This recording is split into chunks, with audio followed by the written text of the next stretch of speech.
We all know that housing in Massachusetts is very tough.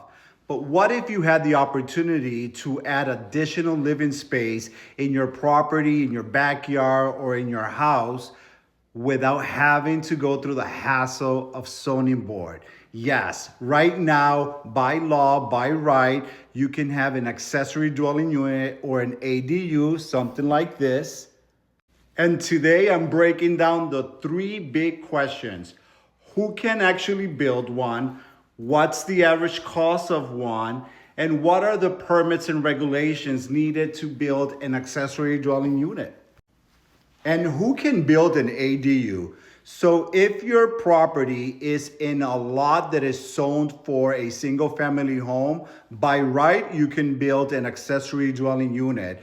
Obviously, you will still have to follow up with your city, in this case, the city of Gloucester, for building permits. Make sure that you follow up with their regulations and ordinance on accessory dwelling units. Can you build one in your lot? Yes, it could be attached, it could be detached. Also, it can be a conversion. You can convert a garage into an accessory dwelling unit. By right, you still have to follow up with your local ordinance. So that's who can be.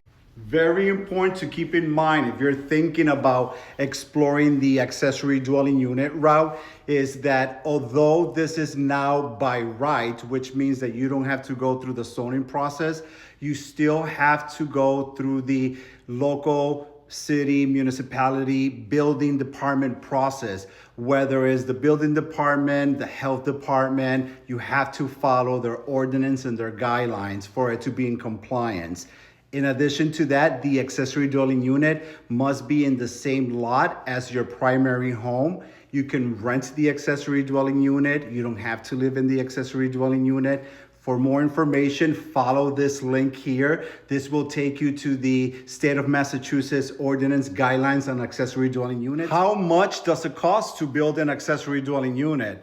That depends. It depends on, are you gonna build a brand new accessory dwelling unit, detached? And if so, is it gonna be on a septic system? Is it gonna be on the city sewer?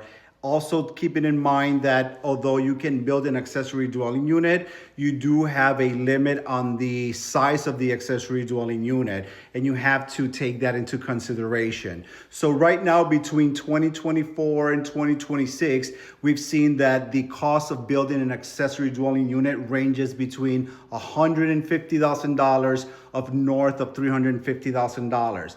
For more information, feel free to follow up with the link here, which leads you to the Massachusetts website for accessory dwelling units, and it's gonna allow you to explore those options. If you have any other questions, give me a call, Jarvid Cortes, your favorite bilingual real estate agent with Keller Williams Realty, 978-879-6040. Thank you.